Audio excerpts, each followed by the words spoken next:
The first time it happened, I didn't think much of it. I was in the kitchen, standing by the counter with my phone charging beside the kettle. It rang once, a short vibration against the surface, then again, longer this time. I wiped my hands on a towel and turned toward it, but before I could reach it, my son picked it up. "I've got it," he said. His tone was casual, light, the way you'd answer for someone out of convenience, not intention. I didn't stop him. Why would I? He was visiting. Sitting at the table with his laptop open, half working, half present. He had been doing that more often lately, dropping by during the day, saying he had things to do nearby, that it was easier to work from here than from home. At first, I had liked the company. Then it became routine, then expected, and when something becomes expected, you stop asking why it started. "Hello," he said, already turning slightly away from me. A pause. "Yes, she's here." Another pause. Then, "It's fine, you can tell me." I remember that part clearly, not because of what he said, because of how easily he said it, as if it was normal. As if it had happened before, I stepped closer just enough to hear better. He listened for a moment, then nodded slightly. "Okay," he said. "I'll let her know." Then he hung up just like that.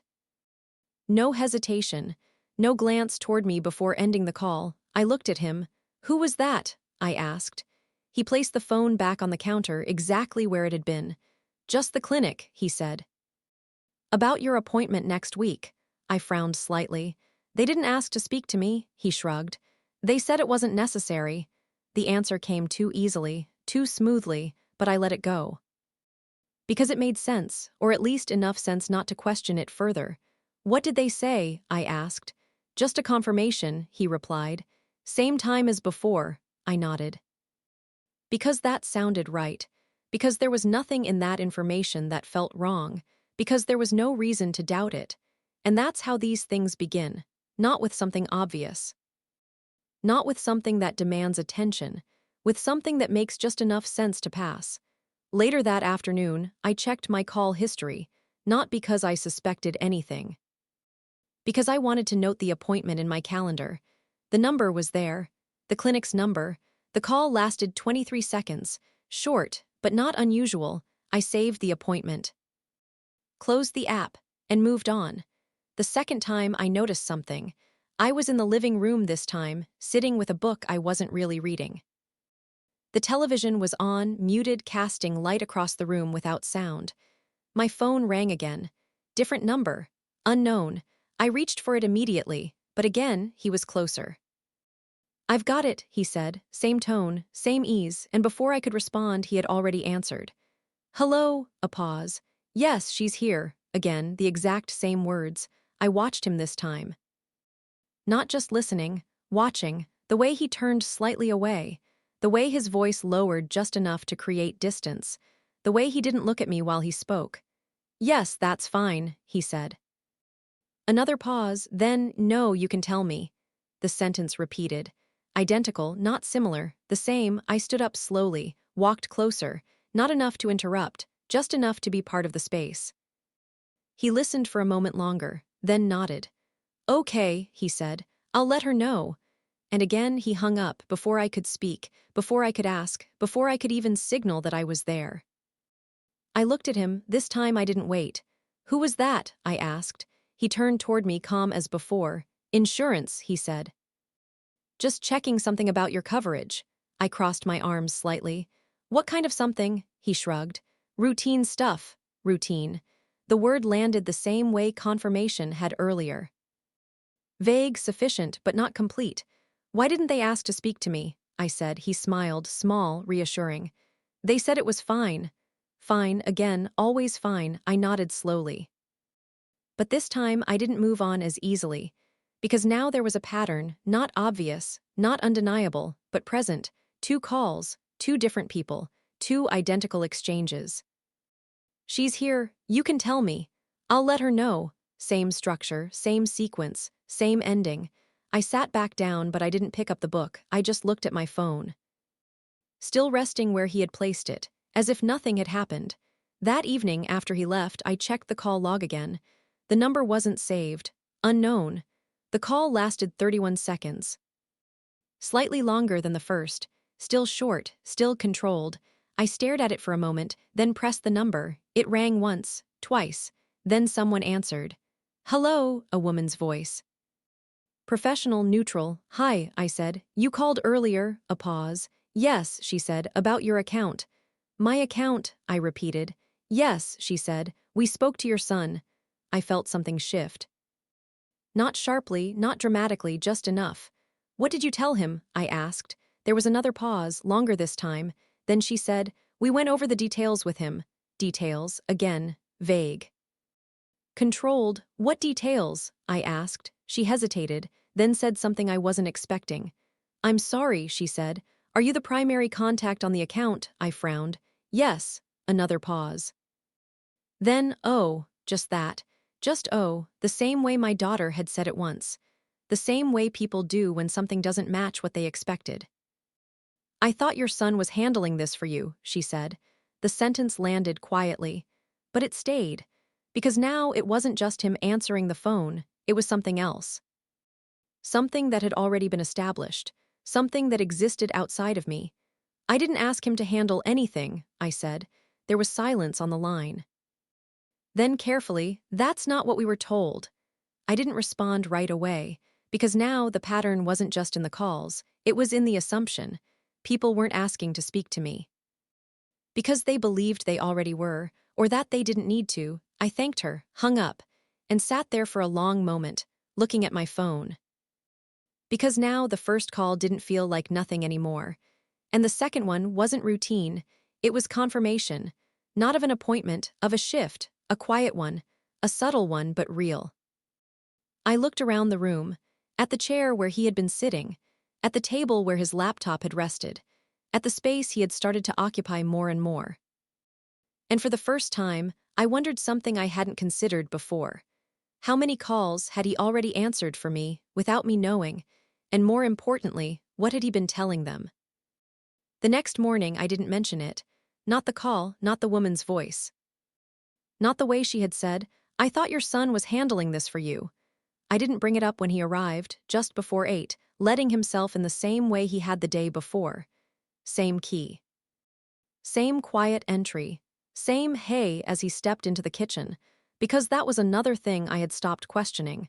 When he had started using his key again, he had moved out years ago.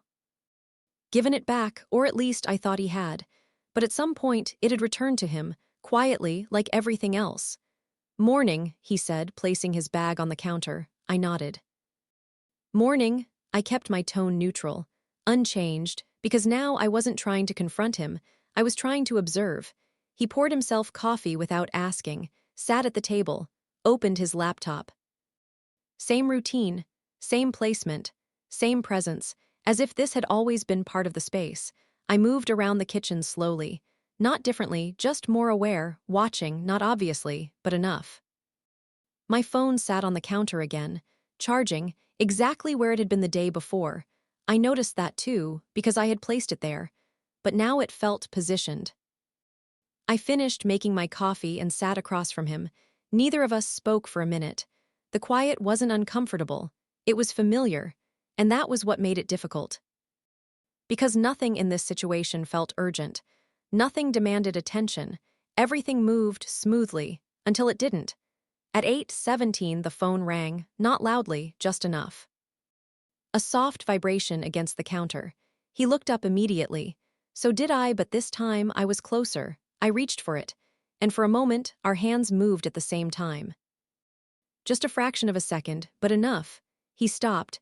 Let me take it. A small pause, almost invisible, but I felt it. Because now there was a shift, a break in the pattern. I picked up the phone. Looked at the screen. Unknown number, again I answered. "Hello," silence, then, "Hi," a voice said. "Is this Mrs. Carter?" "Yes," I replied, a pause, not long, just enough. "I was told your son usually handles these calls." There it was, clear, direct, not assumed, not implied, stated. I didn't look at him, not yet. I kept my eyes on the counter. On the small scratch near the edge, grounding myself in something physical. "Who told you that?" I asked. Another pause, then "He did." The answer was simple, no hesitation, no uncertainty. Because to them, it was normal, expected. I nodded slowly, even though they couldn't see it. "I'd like to handle this myself," I said. "Of course," the voice replied quickly. Too quickly. As if correcting something, as if adjusting, we spoke for a few minutes. Real information, specific details, not vague, not filtered, nothing complicated, nothing I couldn't understand. Nothing I needed help with. When the call ended, I placed the phone back on the counter. Carefully, deliberately. Then I turned toward him. He was watching me, not casually, not lightly, carefully. Measuring, waiting. "That's the third time," I said. He didn't ask what I meant. He knew. "They just assume you're handling things," I continued. He leaned back slightly, not defensive. "Just shifting. It's easier that way," he said. The sentence came out the same way his sister had once said something similar. Soft, justified, controlled. "For who?" I asked. He didn't answer immediately, because the question mattered, because the answer wasn't neutral. "For you," he said finally. I nodded, because that was the expected answer. The one that made everything acceptable, but now it didn't land the same way. "I didn't ask for that," I said. He shrugged slightly. "You didn't have to," the words stayed. Because they changed everything. Not a misunderstanding, not a mistake, a decision made without me. "I'm still capable of answering my own calls," I said. He nodded. "I know," the same structure. The same pattern, acknowledgement without change. "I don't need someone speaking for me," I continued. "I'm not speaking for you," he said. "I'm just helping filter things." Filter, another word. Like easier, like consistent, like safe, different wording, same direction. I leaned slightly forward, because now this wasn't about the calls anymore. It was about what those calls represented. "What exactly are you filtering?" I asked. He hesitated, just slightly, then said, "Unnecessary stress." I almost smiled, not because it was funny. Because it was precise. Because now I understood the structure completely. He wasn't just answering calls.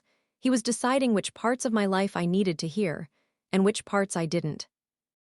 I looked at him, really looked, because now this wasn't new. It had been happening, quietly, repeatedly, consistently.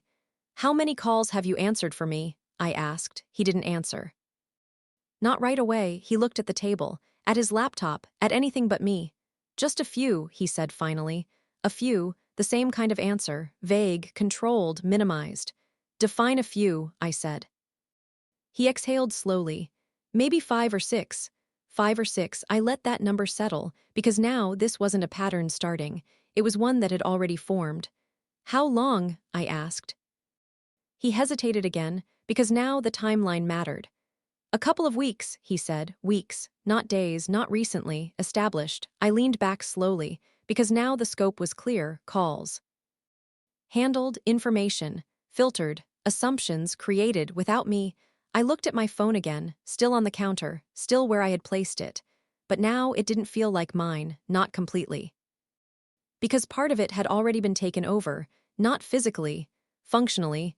I stood up slowly, walked to the counter, picked it up, held it in my hand, turned it slightly, then looked back at him. "From now on," I said, "I answer my own calls." He nodded, immediately, too quickly. "Of course," he said, but I could see it.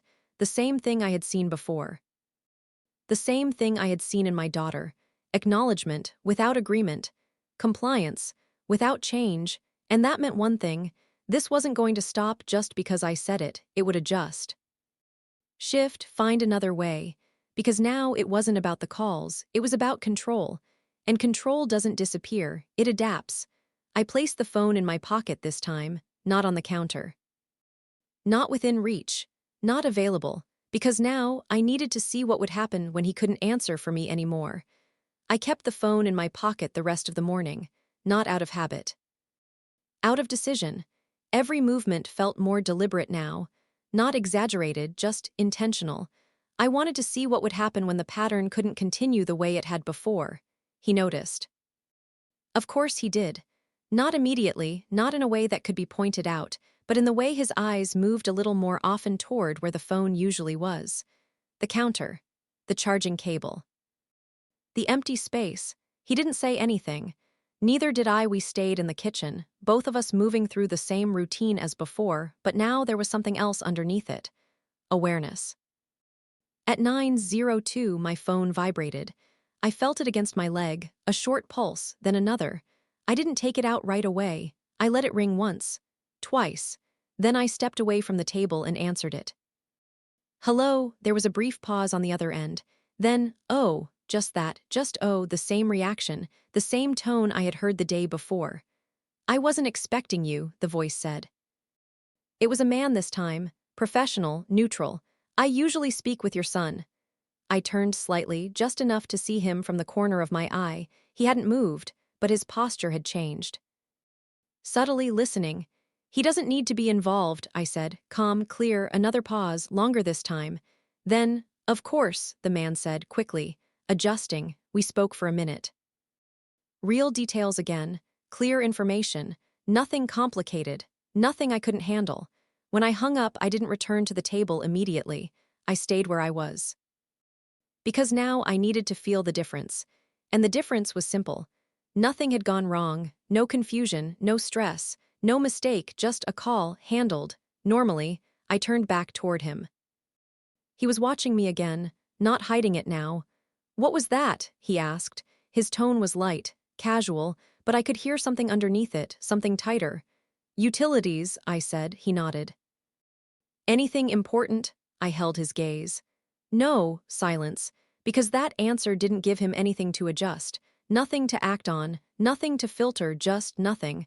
I walked back to the table. Sat down, placed my phone in front of me, not on the counter, not out of reach, in the center. Visible, available, he looked at it, then at me, then back at his laptop. Trying to return to something familiar, something structured, but the structure had shifted. Around 10:15 his phone rang, not mine, his. He picked it up immediately. Hey, he said, a pause. Then, yes, I'm here. The same wording, the same rhythm. I didn't move, I didn't speak, I just listened. She's here too, he added. That was new. A small change, but it mattered. Another pause. Then's no, it's fine, I'll tell her. I looked at him, because now the pattern wasn't just repeating. It was adapting, including me, without giving me control. He hung up and looked at me. That was the bank, he said. I nodded slowly. What did they want? Just to confirm something, he replied. I almost smiled, because now the words were identical, not similar, the same. About what? I asked. He hesitated just for a second. Your account, he said. Which account? Another pause, longer, because now the structure didn't hold as easily.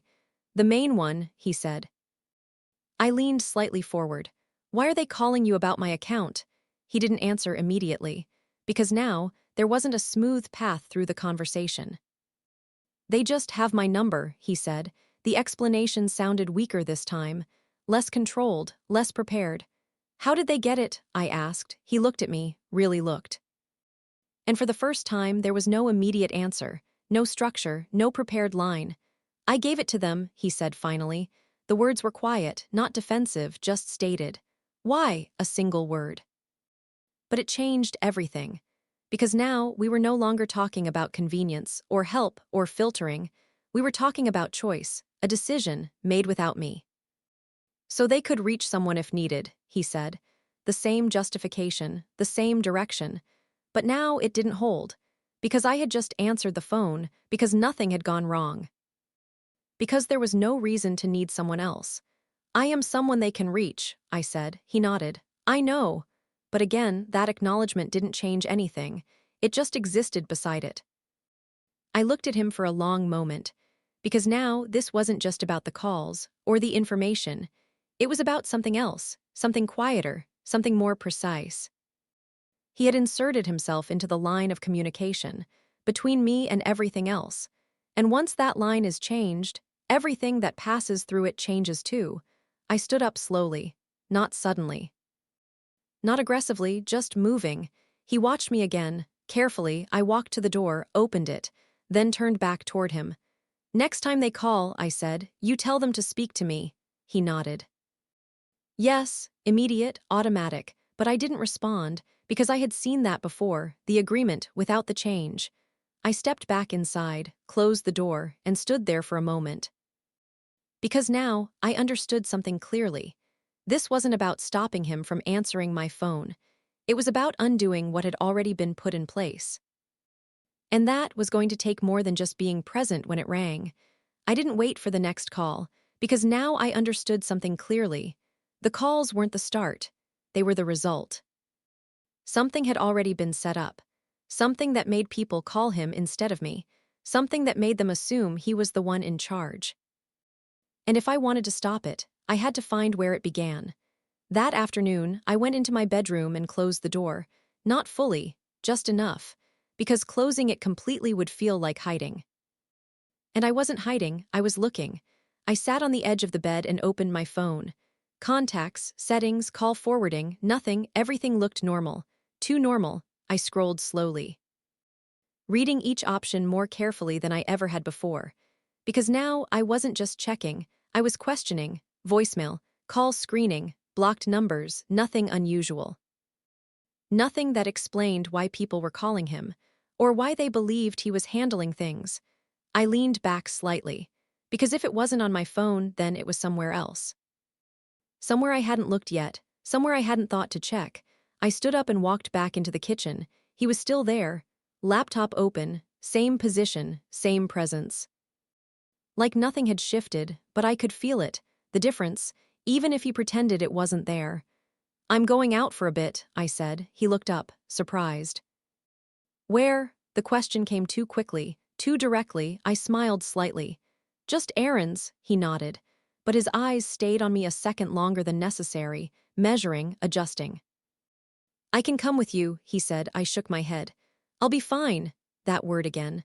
Fine. I picked up my bag, checked my phone, then walked to the door, and for a moment I paused.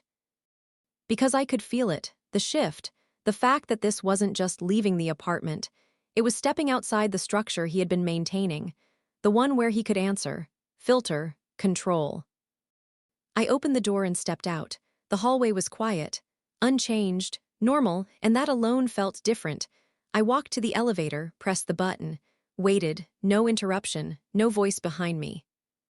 No adjustment, just space. When I stepped outside the building, the air felt clearer. Not physically, mentally, like something had loosened. I walked slowly at first, not because I was unsure. Because I needed to think. Where do these changes begin? Not at home. Not in the moment. Before that, at the source, I stopped. Because the answer was simple. The places that called me. The ones that now called him. The clinic, the insurance, the bank. I reached into my bag and took out my phone. Scrolled to the clinic, pressed call. It rang twice. Then someone answered. "Good afternoon." "Hi," I said. "I'd like to confirm something." "Of course." "Who is listed as the primary contact on my file?" A pause, typing. Then, "Your son," the voice said. I closed my eyes for a second, not out of shock, out of clarity. "When was that changed?" I asked. Another pause, then, "About 2 weeks ago." 2 weeks, the same time frame, the same pattern. "Did I authorize that?" I asked. Silence. Then, "It says here that the update was requested during a call." A call. I felt something settle. Cold, precise. "Did I make that call?" I asked. Another pause, longer. Then, "It was made from your number." I opened my eyes, looked at the street in front of me, because now the pattern wasn't just about him answering calls. It was about something deeper, something that had already been done, something that had already been accepted, without me. "Thank you," I said. Then I hung up, and stood there, phone still in my hand. Because now the question wasn't what he was doing, it was how he had done it. I scrolled to the bank, pressed call, same process, same pauses, same answer. "Yes, your son is listed as the primary contact." "When was that changed?" 2 weeks ago." "Was it authorized?" "Yes, during a phone call from your number." My number, my voice. My authorization, all of it already in place. I lowered the phone slowly. Because now there was no doubt. This wasn't something that had started yesterday, or this morning. It had already been built. Quietly, carefully, step by step, and I hadn't noticed. I turned back toward the building, looked up at the windows, at my apartment. Because now, that space wasn't just where he answered my calls. It was where the change had already happened. And the moment I stepped back inside, I knew something. This wasn't going to stop with a conversation. Because whatever he had told them, whatever he had done, they believed it. And that meant one thing. I wasn't just correcting a misunderstanding. I was trying to undo something that already existed. I didn't go back inside right away. I stayed on the sidewalk, just outside the building, looking up at the windows. My apartment was on the third floor, second from the left. The curtains were half open just the way I had left them. Nothing looked different, nothing looked wrong, and yet everything was. Because whatever had been changed wasn't visible from the outside. I took a slow breath, then reached for my phone again, because there was one more place I needed to check, not the clinic. Not the bank, somewhere closer. Somewhere more direct. My voicemail, I opened it, scrolled through the list, missed calls, saved messages, routine, unremarkable, until I noticed something. Several calls marked as handled. Not missed, not answered, handled. I tapped one, listened. Hi, just calling to confirm, the message cut off, short, incomplete. Because it had been interrupted, I checked the timestamp. 2 days ago, a time when I had been home, a time when I hadn't remembered answering the phone. I opened another one, same thing. Different voice, same pattern, started, then cut, handled. I stood there for a moment because now the timeline was filling in. Calls were coming in, he was answering them, speaking for me. Then ending them before they reached me, before they became something I would notice, before they became something I could question. I closed the app slowly, because now this wasn't occasional. This was consistent, deliberate, structured. I turned back toward the building, walked inside. The hallway felt the same, quiet, still, unchanged. But now I wasn't stepping back into something familiar. I was stepping into something I finally understood. I reached my door, paused, not because I was unsure, because I knew this moment mattered. Then I opened it. He was still in the kitchen, same position, same posture, laptop open, coffee cup beside him, everything exactly as I had left it. He looked up as I entered. "You were quick," he said. I nodded. "Did you find what you needed?" The question came easily, too easily. I closed the door behind me, took a step inside. "Yes," I said, silence. Because that answer didn't give him anything to adjust. Nothing to filter, nothing to manage, just confirmation. I walked to the table, placed my phone down, not in my pocket, not hidden, visible. Between us, then I looked at him. "Why did you tell them you were my primary contact?" I asked, direct, no framing, no softening. He didn't answer immediately. Because now there wasn't a way around it. They needed someone to talk to, he said finally. I nodded. They already had someone. A pause. "You." He looked down briefly, then back at me.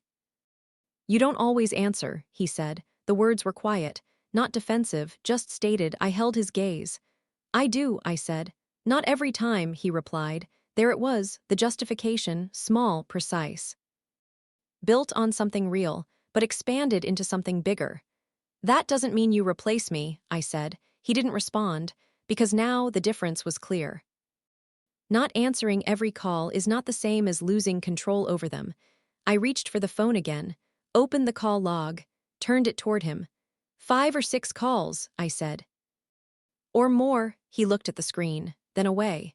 "Maybe more," he admitted. I nodded slowly, because now we were past denial, past minimization, into something clearer. "How many places did you update?" I asked. He hesitated, then a few, the same word, again, but now it didn't hide anything, it just delayed it. "Which ones?" I asked, silence. Because listing them would make it real. "The clinic," he said, a pause. "The bank," another pause. "Insurance." Each word landed separately, each one a piece of the same structure. "And they all think you're handling things for me," I said. He nodded. "Yes." No hesitation, because now there was nothing left to soften. I leaned back slightly. Because now the situation was complete, not starting, not developing, already in place. "You used my phone," I said, not a question. He nodded again. "Yes." "When?" "A couple of times," he said. "While you were here, in this apartment, in this room, while I was present, while I was unaware." I looked around, at the table, at the counter, at the place where my phone usually rested. Because now I could see it, the small moments. The seconds I hadn't paid attention, the times I had stepped away, the calls I hadn't heard, the conversations I hadn't been part of. All of it happening quietly, right in front of me. "Why didn't you tell me?" I asked. He didn't answer immediately, because now the answer mattered, not for the structure, for the truth. "I thought it would be easier," he said, the same word. Again, but this time it didn't sound convincing. It sounded familiar. Like something he had repeated enough times that it had become automatic. I nodded slowly. Because now I understood something clearly. This wasn't about helping me. It was about managing me. Quietly, carefully, step by step. And once that kind of structure is in place, it doesn't disappear on its own. I looked at him, then at my phone, then back at him. Because now there was only one question left. "What else have you changed?" He didn't answer right away, not because he didn't understand the question, because he was deciding how much to say. I could see it, in the way his eyes shifted, not away from me but across the table like he was organizing something internally. "What else have you changed?" The question stayed there, clear. Unavoidable, he closed his laptop slowly. That was new. Up until now it had stayed open, a constant presence. A quiet signal that he could return to it at any moment. Now he closed it, deliberately. Set it aside, then looked at me. "There are a few things," he said. A few, again, the same word. But now it didn't carry the same weight, because I knew what a few meant. I didn't interrupt. I let him continue. "I updated your contact preferences," he said. I nodded slowly. "I gathered that." He hesitated, then added, "And your appointment notifications." I felt something shift. Because that was different. "How?" I asked. He leaned back slightly. "Just made sure they come to me first." The phrasing was careful, but the meaning was clear. Information passed through him before it reached me, or instead of reaching me, I held his gaze. "Why?" A simple question, but now it carried everything. He exhaled slowly. Looked down at the table, then back at me. "So I can keep track," he said. "Keep track, not help, not assist. Track, monitor, manage." I nodded once, because now the language was clearer. Not softened, not disguised, just closer to the truth. "What else?" I asked. He hesitated again, longer this time, because now we were moving beyond what he had expected to admit. "I spoke to your landlord," he said. That made me stop, not visibly, but internally. "What did you tell him?" He didn't answer immediately, because now the impact was different, bigger. Less contained. "Just that I'd be helping you with things," he said. Helping, again. But now the word felt almost automatic, detached from meaning. "What does that mean?" I asked. He looked at me. Then said that I might handle some communication. Handle, the same direction, the same pattern, different context, same outcome. "And he agreed to that?" I asked. He nodded. Yes, of course he did, because from the outside it made sense. A son helping his parent, nothing unusual, nothing concerning, unless you were the one being replaced. I leaned back slowly. Because now the scope had expanded again. This wasn't just about calls, or accounts, or appointments. It was about access, control over communication, control over information, control over how others saw me. I looked at him, really looked, because now there was no confusion left, only understanding. "You've been positioning yourself between me and everything else," I said. The sentence came out calmly, without accusation, without anger, just fact. He didn't deny it, didn't argue. Didn't soften it, he just nodded. Yes. That was the moment. The one where everything became clear, not gradually, not partially, completely, because now there was no misunderstanding. No miscommunication, no accidental overstep. This was intentional, structured, planned, step by step. And once something reaches that point, it doesn't stop because you notice it. It stops when you change it.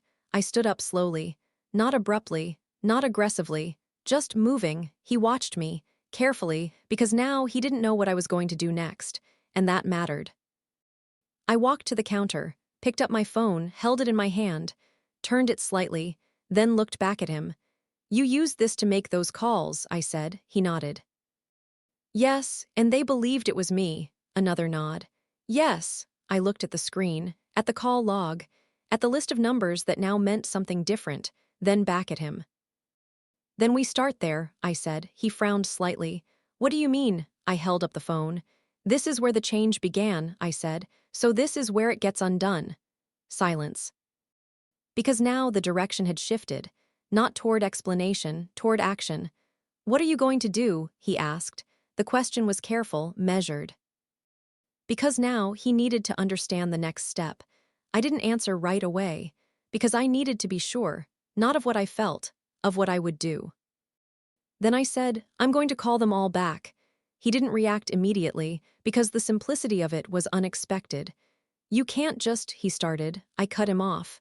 Yes, I can, not louder. Not sharper, just certain, because now this wasn't about convincing him. It was about reclaiming something that had already been taken. I walked back to the table, sat down, opened my contacts. And for the first time since this started, I wasn't observing. I wasn't questioning. I wasn't waiting. I was acting. And that was something he hadn't planned for. I didn't rush the first call. That mattered because rushing would make it emotional. And this wasn't about emotion anymore. It was about clarity. I scrolled to the clinic again, pressed call, let it ring. Once, twice. Then someone answered. Good afternoon. Hi, I said. I need to update something on my file. There was a pause, typing. Of course. My son is not my primary contact, I said, clear, direct. No explanation, no justification, just correction. Another pause, longer this time. I see, the voice said carefully. We had it listed that he was managing communication for you. That's incorrect, I said, silence, then understood. Typing again, more deliberate this time. Would you like to remove him entirely from the file? They asked. I glanced up briefly. At him. He hadn't moved, but his posture had changed, less certain, more still. Yes, I said, another pause. Then done. That word settled something inside me because it was simple. Immediate, final, no argument, no resistance, just change. Thank you, I said, then I hung up.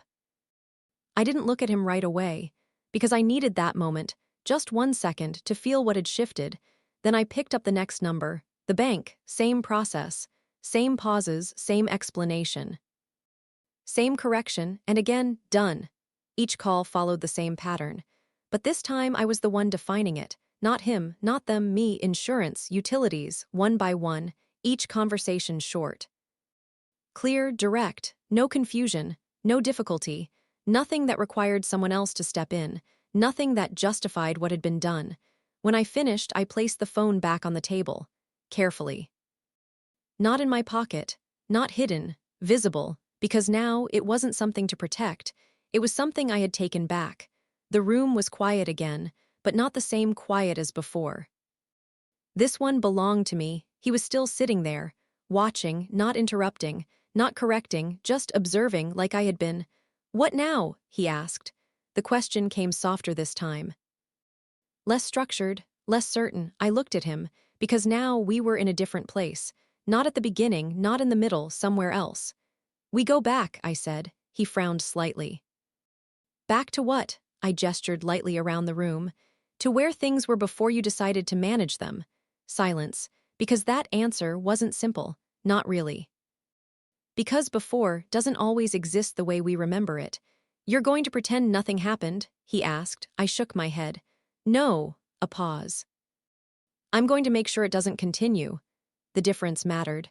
Not denial. Correction. He leaned back slightly, looked at the table, at the phone, at the space between us. You're making it sound worse than it was, he said. There it was, the final shift, from explanation to minimization. I didn't react, not outwardly, because I expected it. Because it was part of the pattern, too. I changed something that wasn't mine to change, I said, calm, clear, and I fixed it. He didn't respond, because there was nothing to argue with. Not anymore. I stood up slowly, walked to the counter, poured myself another cup of coffee, routine, normal, simple, because now that was the point. When I turned back, he was still there. Still watching, still trying to understand something he hadn't planned for. What if I was right? He asked. The question was quiet, not defensive, not confrontational, just real. I held his gaze. Then we'll deal with it, I said, the same answer I had given before, because it still applied, because it was still true. He nodded slowly, but I could see it. The uncertainty, the shift. The absence of the structure he had relied on. I walked back to the table, picked up my phone, then placed it in front of me, not on his side, not between us, on my side. Because now, the line was clear. And for the first time since this started, there was no one standing between me and my life.